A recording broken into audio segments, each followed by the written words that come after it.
Hey guys, so I'm still around. I've been flying. What I've been doing, I've been working on sorting out my Walksnail VRX.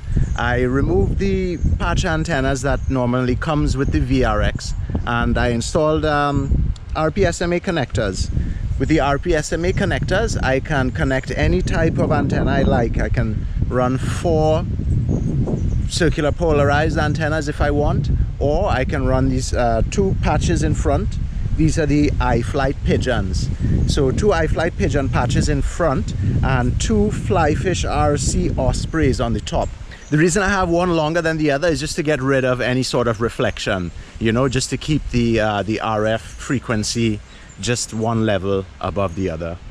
I also got the Commando 8 V2 from iFlight. The iFlight Commando 8 radio is a little bit slimmer than the Jumper T Pro.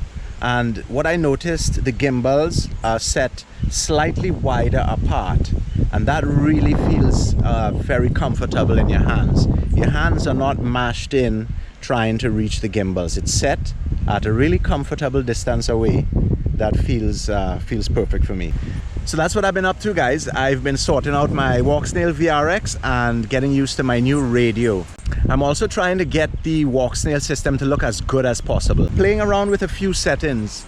With the new firmware, 1080p at 50 megabytes per second seems a little bit better, but you still drop frames. And when flying fast between things, you don't want to be dropping a frame right as you're about to hit a gap or something like that. So still running 720p at 25 megs.